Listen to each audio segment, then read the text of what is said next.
Oke, bismillahirrahmanirrahim. Assalamualaikum warahmatullahi wabarakatuh.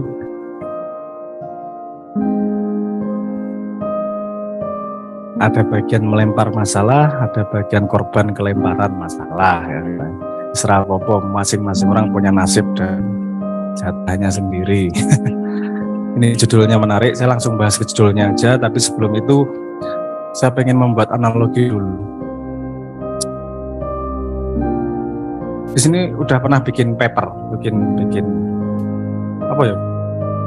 Makalah, karya tulis pernah semua ya pasti ya. Oke. Sebelum bisa itu Anda pasti harus tahu semua kata-kata, betul nggak?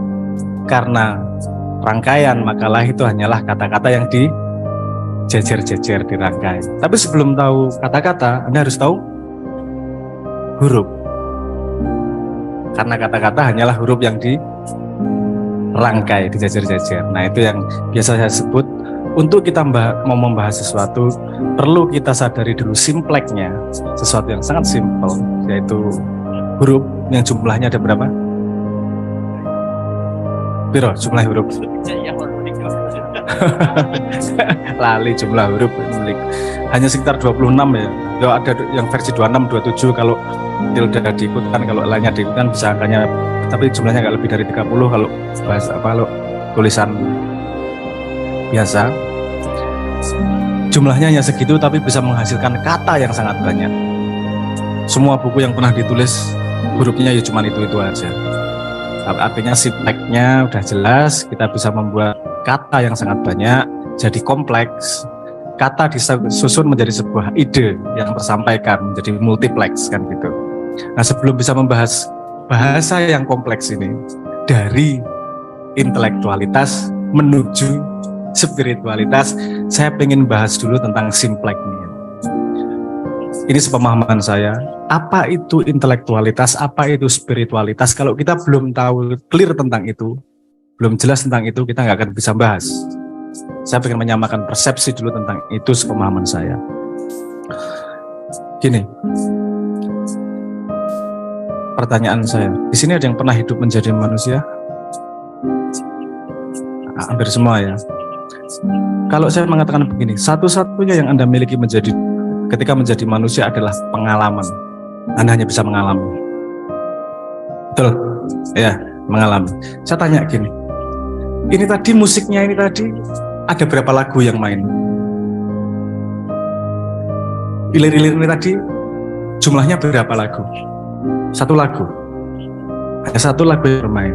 Tapi kalau kita melihat simpleknya, ada gamelan, ada ada terbang, ada bonang, ada keyboard, bermain bersama-sama membuat harmoni menjadi satu lagu. Apakah masuk akal kalau lagu itu adalah perjalanan dari bonang menuju keyboard? Enggak toh, ya karena ini main bareng-bareng ini. Menurut saya begitu juga dengan pengalaman manusia.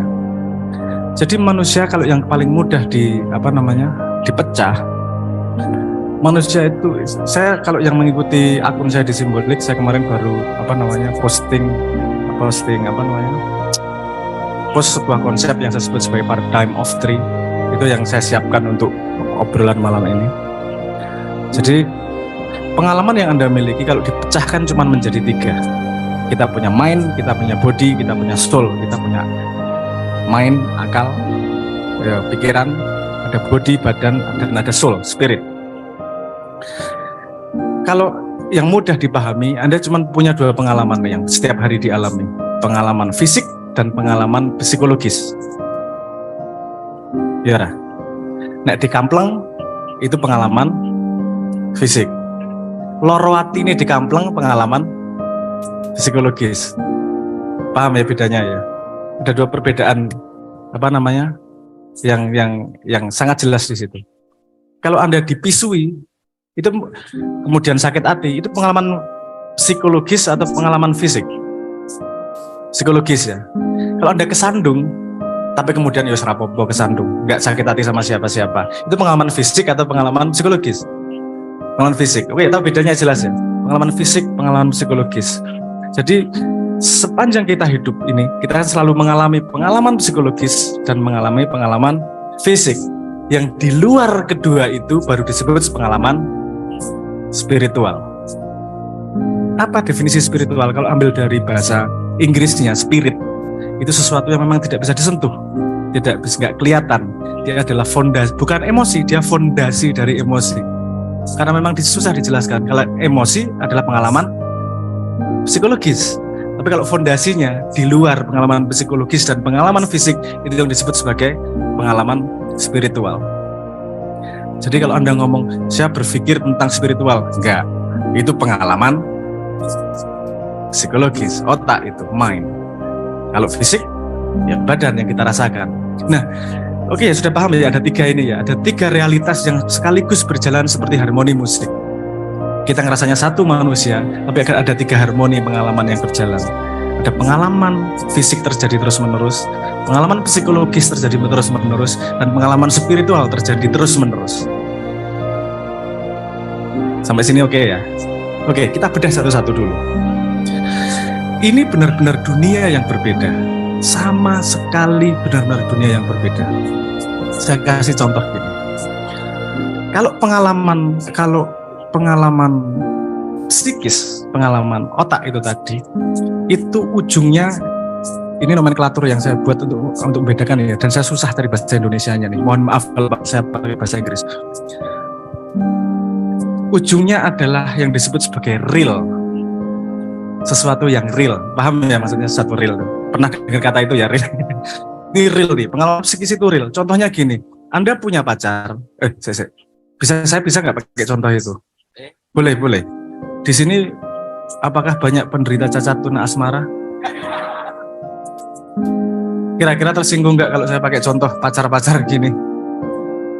Oke. Kalau Anda punya pacar dan tiba-tiba dapat dengar dari teman, pacarmu itu habis jalan sama orang lain loh kemarin malam mingguan. Wow, apa yang terjadi dalam dirimu? Miso, panas, miso. Oh. Kalau Anda miso, artinya Anda bereaksi terhadap informasi itu. Betul nggak? Kalau Anda bereaksi, artinya itu real menurut kepala Anda. Tapi belum tentu nyata. Kalau nyata itu pengalaman fisik. Kalau fisik ternyata dia memang jalan beneran, itu baru nyata. Ujung dari pengalaman fisik adalah nyata, true. Ujung dari pengalaman akal adalah real. Tidak mungkin sesuatu yang tidak Anda anggap real dan Anda bereaksi terhadapnya. Paham maksud saya? Kalau Anda, kita tenanan real, Anda bereaksi terhadapnya. Itu yang membuat IQ generasi sekarang jauh lebih tinggi daripada dulu. Walaupun Indonesia IQ-nya sekarang ya cuma 78,54 ya. Itu 75 ke bawah wes idiot. Jadi kita tuh nggak jauh sebenarnya dari idiot. Tapi kalau ngelihat dari 19-an itu IQ jauh meningkat lebih tinggi. IQ itu bukan menunjukkan kepandaian. IQ itu cuma menunjukkan kemampuan berpikir abstrak, menganggap serius sesuatu yang abstrak. Contohnya gini, kalau dulu ditanyain, ada petani ditanyain gini, kalau sawahmu diinjek-injek gajah gimana? Dia jawabnya, ya enggak lah, enggak ada kejadian kayak gitu. Misalnya, ngapain saya pikirin, enggak pernah kok kejadian seperti itu. Ya kalau misalnya, enggak pernah ada, ngapain misal-misal. Kalau anak sekarang ditanyain, langsung menjawab, oke, dia anggap itu real di kepalanya. Dan dia kemudian mengeluarkan reaksi. Oke, kalau diinjek-injek berarti besok saya bikin pagar agar tidak diinjek-injek. Apakah itu nyata kejadiannya? Tidak. Tapi apakah itu real? Kalau Anda bereaksi terhadapnya, itu artinya itu real. Tapi kalau entah kejadian entah enggak, ya kalau Anda bereaksi jadinya real. Ini yang membuat mental health problem itu. Cah saiki kan ngopo sidik mental health, ngopo sidik mental health. Apa centang biru nggak dibales mental health. Nggak bisa status orang di like mental health. Karena hidup di dunia real yang tidak sesuai dengan dunia nyata, ya. Opini itu real atau nyata?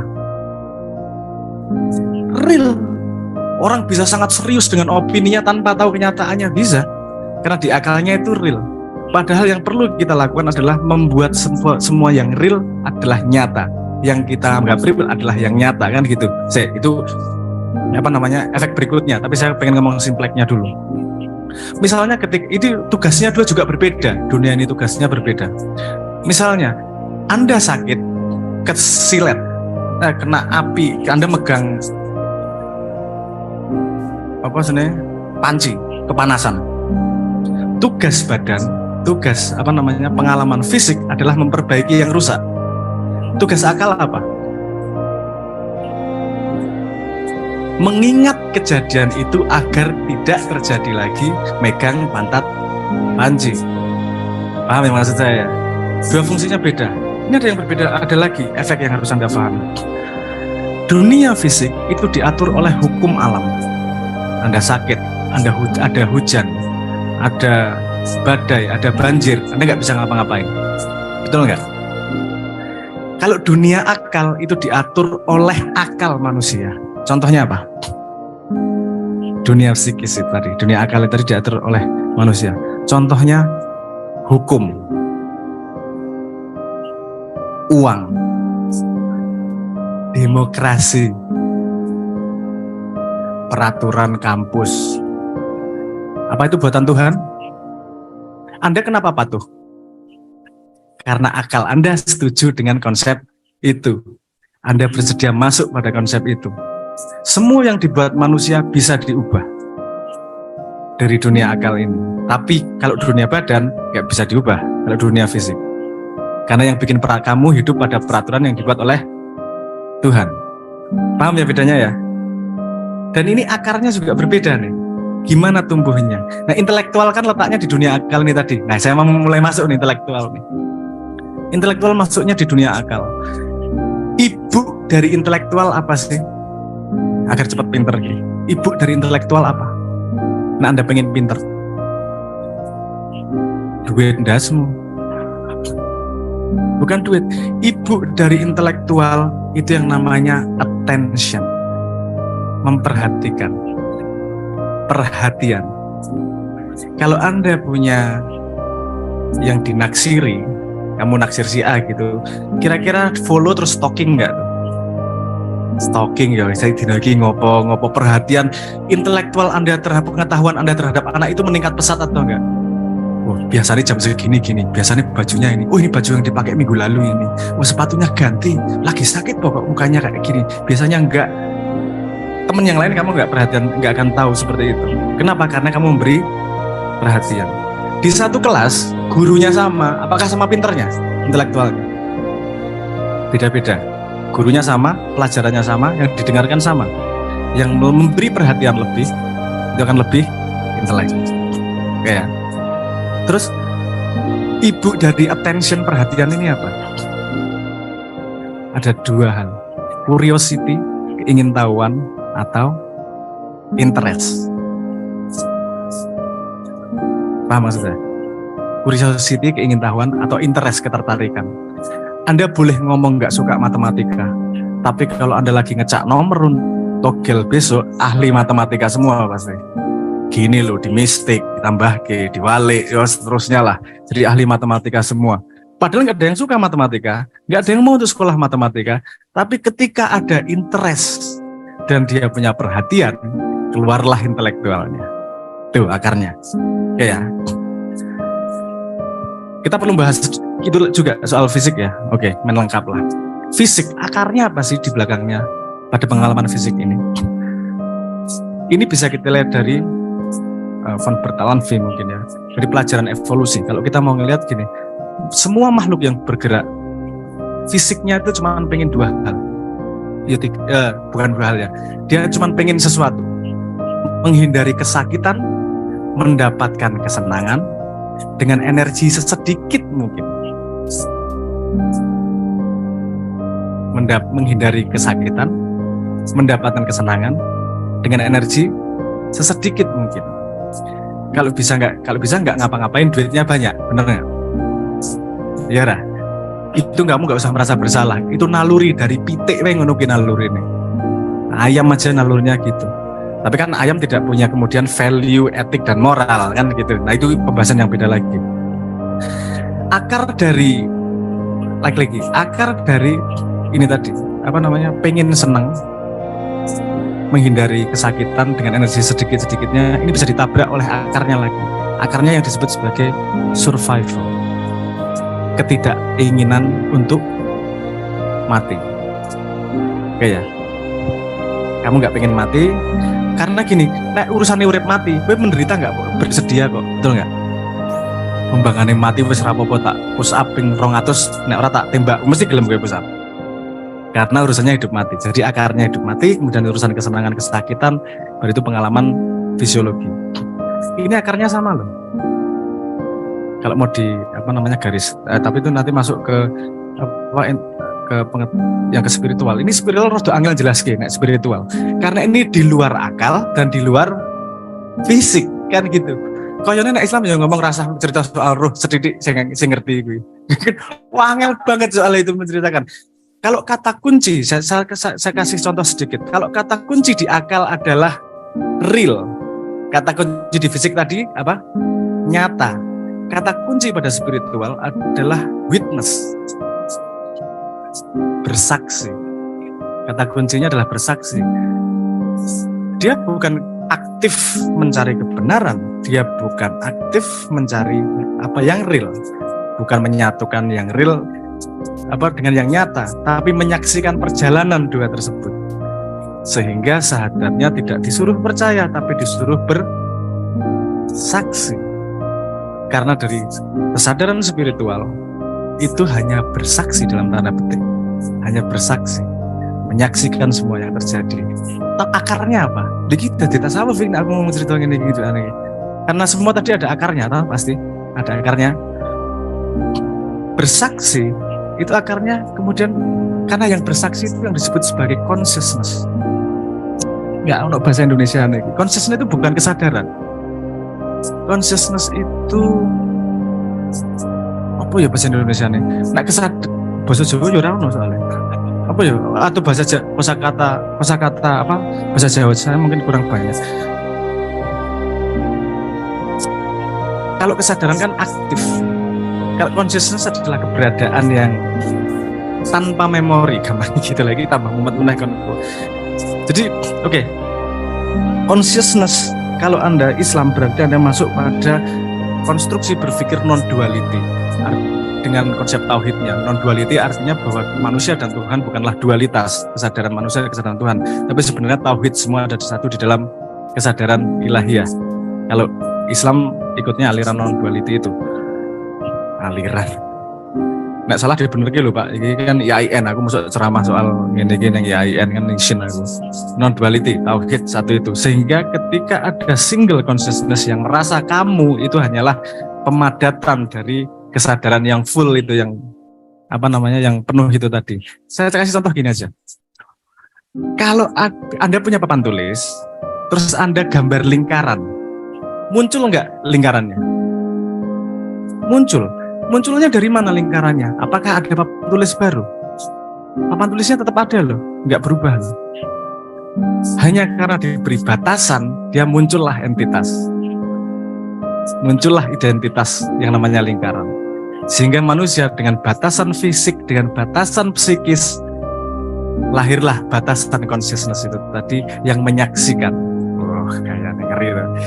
Nah ini hidup sekaligus nih. Kamu mengalami setiap saat.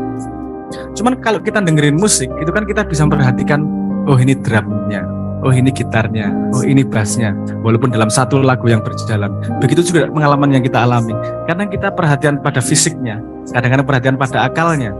Kadang-kadang semuanya dilepas, yang menyaksikan yang muncul. Nah, aku rawani ngomong lebih jauh, tidak didiskusi ini. Tapi basic simpleknya paham ya, basic simpleknya. Iki melongo udah paham apa ora iki? Aku nyangkem dawa banget ngasih ngoweh iki lho. Bahwa dalam satu kehidupan ada 3 pengalaman yang berjalan sekaligus. Pengalaman yang disadari oleh akal, pengalaman yang disadari oleh fisik, dan pengalaman yang witness, disaksikan oleh ruh itu tadi. Karena pertanyaan saya segini, pasti bukan kamu badan sama akal itu. Ini ya, oke. Sampean punya peci, itu pecimu atau itu kamu? Peciku. Jadi peciku itu artinya milikku, bukan kamu ya. Kepemilikan itu gimana caranya? Dari luar, tak tempelin ke aku, gitu gampangnya gitu ya. Oke, dari pengalaman fisikmu itu kamu atau milikmu? Kamu beneran? Kamu juga ngumpulin dari sekitar, endok dipangan, apa sebenarnya sego dipangan, itu kan mengumpulkan. Berarti bukan kamu, itu milikmu. Betul nggak? Paham maksud saya? Semua yang ada di otakmu, itu milikmu atau kamu ngumpulin? Belajar dari buku, belajar dari guru, belajar dari tetangga, berarti yang ada di kepalamu itu milikmu, tapi bukan kamu. Terus kalau pikiranku bukan aku, badanku bukan aku yang mana? Ketika pertanyaan itu muncul, intelektual tidak bisa lagi menjawab. Fisik tidak lagi bisa menjawab. Baru ada kesempatan spiritualitas ini muncul untuk menunjukkan dirinya. Dan dia bukan diawasi oleh akal, dia bukan diawasi oleh badan, tapi dia sebuah pengalaman yang sama sekali berbeda di luar dua-duanya. Itu apa? Ini masalahnya. Apa itu kan saya ngomong harus pakai bahasa. Ya.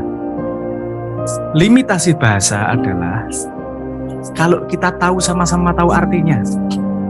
Kalau saya ngomong diri yang sejati itu sebenarnya adalah hal baja. Ya kok rano gunane to gue? Wong yo ora ngerti artinya ya. Makanya itu harus dialami sendiri. Tadi ada yang mengatakan bahwa spiritualitas membawa pada kekayaan, bahwa spiritualitas menjauhkan kepada duniawi, akal mendekatkan pada duniawi. No, bukan gitu pertanyaan. Duniawi itu respon akal dan fisik terhadapnya. Oh, Nabi Sulaiman itu sangat kaya raya, tapi tidak kehilangan spiritualitasnya. Nabi yang sangat sakit, ekstremitas itu dicontohnya kabeh karo Nabi. Kabeh dicontohnya sing sugih banget ono, sing kiri banget ono, sing nelongso banget ono, sing umure dawa banget ono, sing umure mek cedhak ono, sing gantenge banget ono, sing kaya ono rupane ra cetha. Jadi oh siap. Jadi ekstremitas pada dunia fisik dan ekstremitas pada dunia akal sama sekali hidup pada layer yang berbeda dengan pengalaman spiritual. Anda pernah dengar wali sing macak tadi gendeng? Intelektualnya nggak dipakai, fisiknya sangat rendah, spiritualnya sangat tinggi. Ini tiga pengalaman yang sama-sama sekali terpisah satu sama lain. Tapi untuk memahami keterpisahan itu perjalanan yang sepanjang hidup untuk dialami, untuk memisahkan tiga hal tersebut. Dan kita, karena kalau kita tahu bahwa kita ternyata bukan berarti terus nggak dipakai juga, ya harus tetap pakai otak. Masuk fisik mau ditinggal, dipakai juga fisik. Tapi kita kemudian tahu tempat, letak, dan fungsinya. Orang yang tidak tahu limitasi dari fisiknya, dia akan terbudakkan oleh fisiknya. Kadang-kadang gitu. Karena ada gini, sebelum tak lempar balik lagi ya, ini tak tambah lagi konsepnya satu langkah lagi. Karena untuk menumbuhkan intelektual, menumbuhkan fisik, dan menumbuhkan kesadaran, spiritual itu tadi, kata kuncinya sama, stresor. Itu yang dihindari oleh semua orang. Untuk Anda menjadi potok, badannya fisiknya kuat, Anda harus merusak otot, sehingga dia terbangun lagi, betul nggak? Untuk Anda menjadi pinter, kudu mumet dhisik, ya ora? Dan hampir semua orang nalurinya menghindari kesulitan, pengen dapat kesenangan dengan energi tersedikit. Padahal kesulitan, stresor itu menumbuhkan tiga aspek tersebut. Ada stresor juga yang membuat kita lebih sadar pada spiritual lebih cepat. Tapi itu nanti mungkin pada pembicaraan berikutnya yang lain. Tapi jangan tidak memperhatikan yang namanya stresor. Jangan selalu dihindari. Kadang-kadang stresor itu amat sangat dibutuhkan untuk menumbuhkan tiga aspek dunia yang kamu sedang alami ini. Ngaten nggih. Untuk awalan cukup ya. Daripada tambah mumet bundet. Ini semoga Simplek ini sudah bisa untuk menjelaskan judul ini. Perjalanan dari intelektual menuju spiritual bukanlah perjalanan lateral. Itu adalah perjalanan timeless itu yang semua sudah terjadi dalam diri, cuman consciousness, kesadaran kita pada yang mana. Karena tiga-tiganya berjalan sekaligus sebenarnya. Wes ngono sik wae, tak uncal kita balik. Matur nuwun. Ya, tepuk tangan. Mas Sabrang ini.